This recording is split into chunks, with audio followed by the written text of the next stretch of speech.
मेरे लिए फैसलाबाद से एक लड़के का रिश्ता आया। मुझसे कुछ पूछे बिना मेरे घर वालों ने हाँ कर दी, क्योंकि मेरी एक बहन की शादी उसी खानदान में हो चुकी थी और वो वहाँ बहुत खुश थी। मेरे घर वालों को लगा कि मैं भी वहाँ बहुत खुश रहूंगी, तो उन्होंने मेरी उस लड़के से शादी कर दी। शादी के 3 दिन बाद मेरा शौहर मुझे अपनी बहन और बहनोई के घर मुल्तान ले गया और हम वहीं रहने लगे, क्योंकि मेरा शौहर शादी से पहले भी वहीं रहता था और वहाँ ऑनलाइन काम करता था। तो फिर मैं भी वहाँ अपने शौहर के साथ ऑनलाइन काम करने लगी। मेरा शौहर मुझसे बहुत प्यार करता था और मेरा ख्याल भी रखता था, लेकिन ये बात मेरे शौहर की बहन को बिल्कुल हजम ना होती थी, क्योंकि वो हसद करती थी।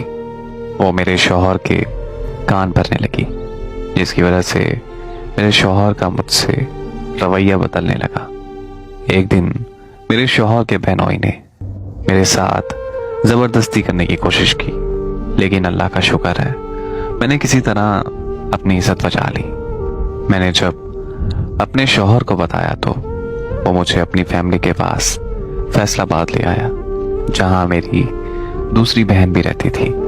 हम फैसलाबाद रहने लगे, लेकिन हमारे माली हालात बहुत ख़राब हो गए, क्योंकि मुल्तान को छोड़ने की वजह से हमारा ऑनलाइन काम बंद हो गया। फिर मेरे शौहर की मुल्तान वाली बहन मेरी सास के कान भरने लगी, जिसकी वजह से मेरी सास मुझे बात बात पर जलील करने लगी। लेकिन मेरा शौहर सब कुछ देखकर भी हमेशा चुप रहता था और हमेशा मुझे ही गलत समझता था। एक दिन इतनी बड़ी लड़ाई हुई कि मेरी सास ने मेरे अब्बू को कॉल करके कहा कि अपनी बदतमीज और बदकार बेटी को यहाँ से आकर ले जाओ, ये जानते हुए भी कि मैं माँ बनने वाली हूँ। मेरा शौहर चुपचाप खड़ा तमाशा देखता रहा। मेरी सास ने मुझे घर से निकाल दिया और मेरे माँ बाप मुझे अपने घर ले आए। कुछ दिन बाद मुझे खबर मिली कि मेरे शौहर ने खुदकुशी कर ली है। जब मैं वहाँ पहुंची तो मेरे ससुराल वालों ने मुझे मेरे शौहर की मैयत के पास भी नहीं आने दिया, बल्कि मुझे पूरे मोहल्ले के सामने जलील किया कि मेरे बदकिरदार होने की वजह से मेरे शौहर ने खुदकुशी कर ली। जबकि मेरे शौहर ने मरने से पहले एक नोट लिखा था, जिसमें लिखा था कि मेरे घर वाले चाहते हैं कि मैं अपनी बीवी को छोड़ दूं, जबकि मैं ऐसा बिल्कुल नहीं कर सकता और ना ही मैं अपने घर वालों के खिलाफ जा सकता हूँ। इसीलिए मैं खुदकुशी करने चाह रहा हूँ। मेरे शौहर की मैयत देखे बगैर मेरे ससुराल वालों ने मुझे धक्के देकर घर से बाहर निकाल दिया। मैं वापस अपने माँ के घर आ गई। 1 महीने बाद उन्होंने मेरी दूसरी बहन को भी घर से धक्के देकर बाहर निकाल दिया।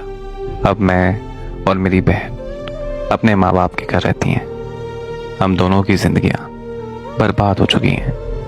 मैं जिंदा नहीं रहना चाहती, लेकिन क्या करूं, मेरे पेट में एक नन्ही सी जान पल रही है। मैं दुआ करती हूँ कि जैसा मेरा ससुराल था, अल्लाह पाक वैसा ससुराल कभी किसी बेटी को ना दे और किसी लड़की को ऐसा शौहर ना दे जो इतना बुज़दिल हो के अपनी बीवी और बच्चों को तहफ़्फ़ुज़ ना दे सके। वो कहते हैं कि माँ बाप बेटी को दुनिया जहाँ की हर चीज़ दे सकते हैं, बस एक अच्छा नसीब देने से आ जाते हैं। मेरी दुआ है कि अल्लाह पाक हर बेटी का नसीब अच्छा करे। आमीन।